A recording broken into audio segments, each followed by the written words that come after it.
ओम गण गणपतये नमः। ओम गजाननाय नमः। ओम एकदंताय नमः। आज हम सुनेंगे गणेश भगवान की चौथ माता की कहानी, भदवा चौथ माता की कहानी। तो चलिए मन में भगवान गणेश का और चौथ माता का ध्यान करते हुए कहानी को शुरू करते हैं। पुराने समय की बात है। एक ब्राह्मण था, उसके घर में एक बेटा और बहू रहा करते थे। बेटा और पिता कुछ कमाते थे तो बहू के को लाकर दे दिया करते थे। बहू बहुत सारा दहेज का धन लेकर आई थी, उसी से अपना काम चलाया करती थी। जब भी बहू बाहर कचरा डालने जाती थी तब उसके पास वाली पड़ोसन उससे पूछती थी कि बहू आज खाने में क्या खा कर आई हो। तब बहू बोलती थी कि मैं तो बासी और ठंडी रोटी खा कर आई हूँ। एक दिन साहूकार ने बेटे से यह बात सुन ली। वह वहाँ से चला गया और अपनी माँ के पास जाकर बोला कि माँ, तू तो अपनी बहू को रोज़ गरम खाना खिलाती है और वह फिर भी बाहर जाकर बोलती है कि मैं तो बासी रोटी खाकर आई हूँ। तब माँ ने कहा कि बेटा, मैं तो चारों थालियों में बराबर गरम खाना परोसती हूँ। यदि तुम्हें यकीन ना हो तो तुम खुद देख लेना। बेटे ने माँ से कहा कि ठीक है माँ। वह अगले दिन तबीयत खराब होने का बहाना बनाकर कंबल ओढ़कर लेट गया।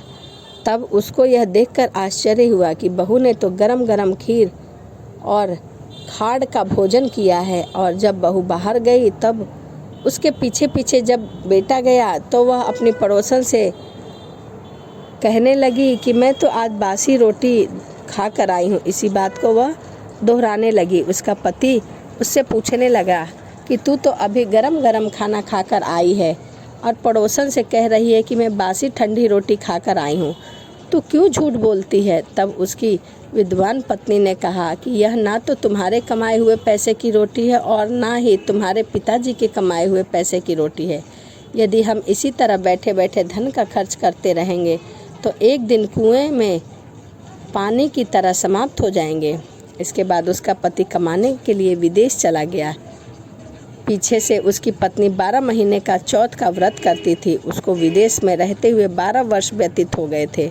तब चौथ माता और विनायक जी महाराज ने सोचा कि अब क्यों न इसके पति को घर बुला दिया जाए। चौथ माता लड़के के सपने में जाकर बोली कि तू अब घर चला जा, तेरी पत्नी तुझे बहुत याद करती है। वह बोला, मैं घर कैसे चला जाऊँ, मेरे पास तो इतना धन भी नहीं है और कारोबार फैला हुआ है। तब चौथ माता ने कहा कि तू सुबह एक दीपक जलाकर चौथ माता का नाम लेकर बैठ जाना। जिनके पैसे बकाया हैं वह पैसे दे जाएंगे और लेने वाले ले जाएंगे। लड़के ने वैसा ही किया और उसका सारा काम एक दिन में ही निपट गया।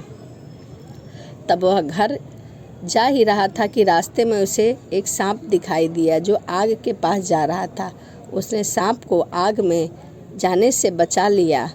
ऐसा करने से नागराज क्रोधित हो गए और कहा कि मैं पापी हूँ, तो इस नाग योनि से मुक्ति के लिए जा रहा था। तूने मुझे सिस्कार दिया है, अब मैं तुझे डस लूँगा। तब वह लड़का बोला कि मैं 12 वर्ष बाद अपने घर जा रहा हूँ, आप मुझे अवश्य डस लीजिए, किंतु आज मुझे अपने घर वालों से मिलने दीजिए।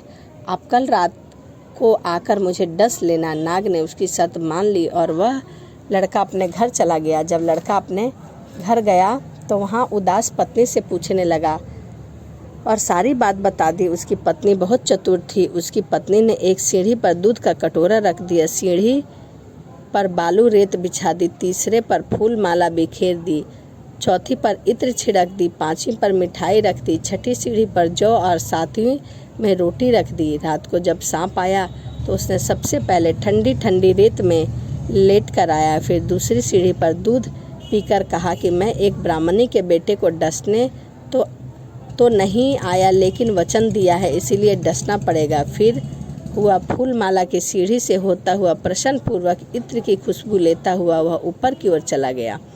सांप को ऊपर आता देखकर विनायक जी ने चौथ माता से कहा कि इस ब्राह्मणी के बेटे की रक्षा करनी होगी, क्योंकि इसकी पत्नी ने चौथ का व्रत किया है, इसका फल तो देना ही पड़ेगा। तब विनायक जी ने सीढ़ी पर रखे हुए आँखों से सेल सुई बनाई और चौथ माता ने रोटी की ढाल बनाई और सांप के आगे लगा दी। विनायक जी ने जौ के सेल बनाए थे, उसमें सांप की मौत हो गई। सुबह उस लड़के से मिलने गांव के लोग आने लगे, क्योंकि वह 12 वर्ष पश्चात वापस लौटा था।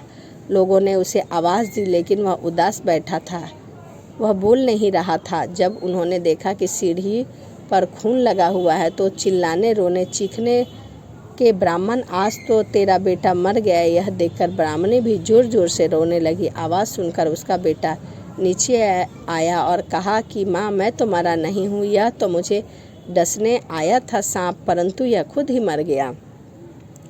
यह देखकर उसकी पत्नी भी प्रसन्न हो गई कि मेरे पति के प्राण बच गए। उसने चौथ माता को धन्यवाद दिया और कहा कि यह तो चौथ माता ने मेरे व्रत करने का फल दिया है। चौथ माता जिस प्रकार से फल ब्राह्मणी के बेटे को दिया, वैसे ही सभी को देना। कहानी सुनने वाले को, कहानी सुनाने वाले को, हुंकार भरने वाले को, उनके सभी परिवार को देना। यह थी भदवा की चौथ माता की कहानी।